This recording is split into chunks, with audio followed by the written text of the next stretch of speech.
सिर्फ ये धमकी देना कि हम पाकिस्तान का पानी रोकेंगे, सिर्फ धमकी देना, ये धमकी ही यूनाइटेड नेशंस की चार्टर की खिलाफ वर्जी है, ये गैर कानूनी है, ये भारत नहीं कर सकता। इस धमकी पे अमल दरामद करना है तो हमने अभी इनको जंग में हरवाए हैं, हमें एक और जंग लड़ना पड़ेगा। ये जो पानी का इशू है ये उतना ही अहम है पाकिस्तान के लिए जितना टेररिज्म, दहशतगर्दी का जो मसला है। ये भी एक जंग है जो हमारे ऊपर मुसल्लत की गई है। भारत का अप्रैल 2025 के बाद से सिंध-तास मुआहदे को एकतरफा तौर पर मुअत्तल करना और ये कहना कि पानी का एक कतरा पाकिस्तान नहीं जाने देंगे। मैं सिर्फ ये कहना चाहता हूँ कि इज दिस लीगल, क्या ये कर सकते हैं कि नहीं। हमने एक वार्निंग शॉट जारी कर दिया है। अगली दफा फिर हम वो जवाब देंगे जो मेरे ख्याल में फिर आपकी टनल भी बैठ जाएगी, आपके बंद भी टूट जाएंगे। थ्रेट्स दिए हैं कि हाथ काट देंगे, ये कर देंगे, वो कर देंगे। भारत ने भी इसका जवाब दे दिया कि जी ये अबेंस में ही रहेगी, आप जो कुछ कर लें। वही उन्होंने पैरेट कर दिया अपना बयान। लेकिन इसका आउटकम क्या निकलेगा? क्या हम दोबारा से जंग की ही तरफ चीजें देखते हुए जा रहे हैं या एक पीसफुल एग्रीमेंट रीच हो जाएगा? लेकिन जो है भारत ने अब एक फैसला कर लिया है। अब आपकी बात, इतना प्रेशर आप बिल्ड नहीं कर पा रहे। सच्ची बात तो यही है। क्या ये कॉन्फ्रेंस इररेलेवेंट हो गई है? एक्सेसिव रेटरिक जो होता है ना, वो भी एक बहुत बड़ा दुश्मन है। मुआज़रत के साथ पाकिस्तान शायद इसी राह पे चल पड़ा है।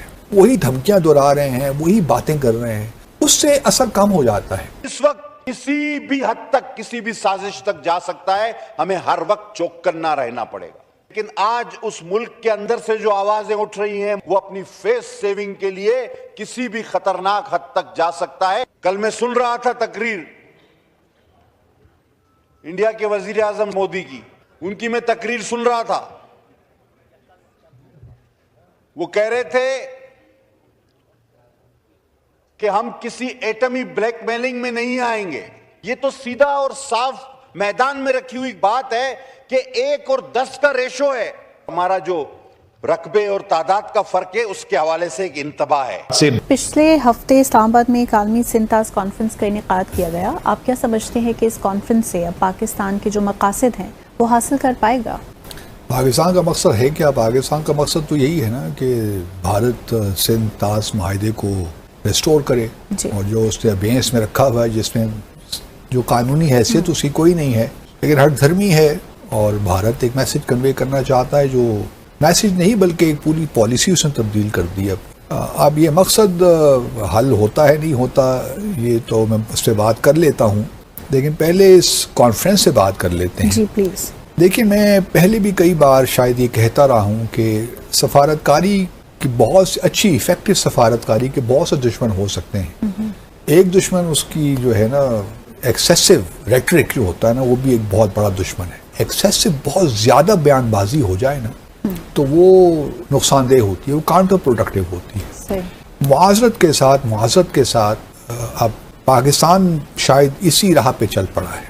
और जो कॉन्फ्रेंस भी देखी हुई ना, उसमें कितने, पहले तो डिप्टी प्राइम मिनिस्टर उसमें थे, फिर उसमें 2 फॉर्मर फॉरेन मिनिस्टर भी मौजूद, बल्कि 3 डिफेंस मिनिस्टर भी मौजूद थे, मुसद्दिक मलिक साहब भी थे। अच्छा, अब जितनी भी बातें हुई, सच्ची बात तो ये है कि तमाम स्पीकर्स ने वही बातें की और बार बार हमें याद दिलाया कि जी ये अबेंस नहीं हो सकती, ये गैर कानूनी काम कर रहे हैं। हम सब जानते हैं कि भारत गैर कानूनी काम कर रहा है और ये वायलेट भारत कर रहा है, हमें सबको ये बातें मालूम है। कोई नई बात इस कॉन्फ्रेंस से, सच्ची बात है, निकली नहीं है। कोई ऐसी नई बात हमारे सामने नहीं आई जिससे कि हमें कोई नए डायमेंशंस का पता चला। वही बातें हैं पुरानी, हमें सब मालूम है। तो सवाल ये पैदा होता है कि क्या इन चीज़ों से मसाइल जो है, मसला हल हो जाएगा? मैं कतन ये नहीं कह रहा कि पब्लिक डिप्लोमेसी नहीं होनी चाहिए, लेकिन पाकिस्तान के अंदर रहकर शायद मुझे इसकी ज़्यादा कोई इतनी अहमियत नज़र नहीं आती। इसके अलावा कि जो आपने थ्रेट्स दिए हैं कि हाथ काट देंगे, ये कर देंगे, वो कर देंगे, उनकी शायद अब उस तरह ज़रूरत नहीं है। اہمیت بھی نہیں ہے، اہمیت بھی نہیں ہے، بہت زیادہ چیز ہو جائے نا بار بار تو اس کی مثال کے طور پر دیکھیں نا، بلاول صاحب نے کہہ دیا کہ جب تک سندھ طاس معاہدہ بحال نہیں ہوتا ہمارے بھارت کے ساتھ تعلقات نارمل نہیں ہو سکتے. یہ بات آپ یاد رکھیے، ہم جموں اور کشمیر کے متعلق کہتے تھے کہ جب تک جموں اور کشمیر کا تنازع حل نہیں ہوتا اس وقت تک پاکستان اور بھارت کے درمیان تعلقات ٹھیک نہیں ہو سکتے، نارمل نہیں ہو سکتے. اب سندھ طاس معاہدے کو ہم اس جگہ پہ لے کر آئے، اور اگر چلیے کل سندھ طاس معاہدہ بحال ہو بھی جاتا ہے تو کیا تعلقات نارمل ہو جائیں گے آپ کے بھارت کے ساتھ؟ یہ بہت بڑا سوال ہے. بہت، مجھے تو نہیں لگتا کہ ہو جائیں گے. It's very crucial. ہاں، تو تھوڑا سا یہ جو ہم بہہ جاتے ہیں نا اپنی بیان بازیوں میں اور تقریری مقابلے میں، اس سے گریز کرنا چاہیے. سفارتکاری دیکھیے ایک بڑا نازک سا پیشہ ہے. True. تو بعض اوقات دھمکیاں جو ہیں وہ کاؤنٹر پروڈکٹیو ہوتی ہیں میرے خیال میں. ایک دفعہ آپ نے کہہ دیا، آپ نے اپنا بیان کر دیا، اس کے بعد ہم سب جانتے ہیں دیکھیے کہ بھارت اس ٹریٹی کے اندر آرٹیکل 12 میں جو کچھ لکھا ہے اس کے تحت بھارت اس کو یک طرفہ طور پہ ختم کر سکتا ہے. یہ ٹریٹی پرماننٹ ٹریٹی ہے، ہم سب جانتے ہیں. یہ ہم یہ بھی جانتے ہیں کہ بھارت نے جو پوزیشن لے رکھی ہے ریبوس اسٹینٹیبوس جو convention of the law of the treaties میں ہے 1980 کی جو کنونشن ہے، اس کے تحت اس نے پوزیشن لے رکھی ہے کہ جب حالات تبدیل ہو گئے اس لیے 1960 میں جو تبدیلی جو ٹریٹی ہم نے سائن کی تھی اب وہ امپلیمنٹیبل نہیں ہے، تو اس میں تبدیلیاں کرنی پڑیں گی. تو اب وہ بھی ہم جانتے ہیں کہ اس کا بھی ایک پروسیجر ہے. بھارت کورٹ آف آربیٹریشن کو بھی نہیں مان رہا، وہ نیوٹرل ایکسپرٹ کو بھی نہیں مان رہا، جو کہ آرٹیکل 9 میں دیا ہوا ہے differences and dispute settlement mechanism, اس کو بھی وہ نہیں مان رہا کیونکہ اس نے بینس پہ رکھ دیا ہے. بالکل بھارت نے بھی اس کا جواب دے دیا کہ جی یہ بینس میں ہی رہے گی، آپ جو کچھ کر لیں. وہی انہوں نے پیرٹ کر دیا اپنا بیان کہ جب تک ٹیررزم ختم نہیں ہوگا اس وقت تک ہم یہ بات اس کو بحال نہیں کریں گے. اب وہ ٹیررزم کون کہے گا کہ ٹیررزم ختم ہوا ہے نہیں ہوا؟ وہ بھارت خود بھی جوری ہے، خود بھی سب کچھ ہے نا، پروسیکیوٹر بھی خود ہے، جوری بھی خود ہے، فیصلے قاضی بھی خود ہے، سب فیصلے سے خود ہی کرنے. تو وہ بھارت کی ایک اس وقت جو ہے نا ایک بڑا صاف واضح طور پہ نظر آ رہا ہے کہ بھارت ٹائم لینا چاہتا ہے. وہ جو پروجیکٹ اس نے کرنا ہے اس کو کمپلیٹ کرنا چاہتا ہے. تو 3 سال کے بعد جب وہ پروجیکٹ کسی طرف پہنچ جائیں گے تو پھر وہ آپ کے ساتھ اس کو یا تو ری نیگوشیٹ کرنا چاہے گا.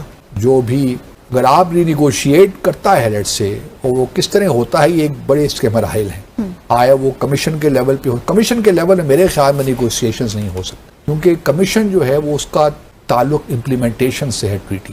وہ امینڈمنٹس نیگوشیٹ نہیں کر سکتا، وہ انٹر گورنمنٹل پروسیس ہی ہوگا جب بھی ہوا اگر ہوتا ہے تو. جہاں دیکھیے اس وقت ایک بڑی غلط ٹریٹی سائن ہوئی ہے ایکچولی دیکھا جائے ایک پرسپیکٹو سے، کہ آپ نے تینوں جو ویسٹرن ریورز ہیں ان کا سارا پانی 33 ملین ایکڑ فیٹ کا وہ آپ نے بھارت کو دے دیا ہے. حالانکہ آپ کو اس میں سے کلیم کرنا چاہیے راوی کا جو پانی ہے خاص طور پہ، کیونکہ آپ کی جو انڈر گراؤنڈ واٹر ہے اس کے لیے ریچارجنگ کے لیے بڑا ضروری ہے راوی کا پانی بھی آپ کے لیے. تو جب اگر یہ کھلتا ہے معاملہ نیگوسیشنز کے لیے تو وہ دیکھا جائے گا. لیکن میرا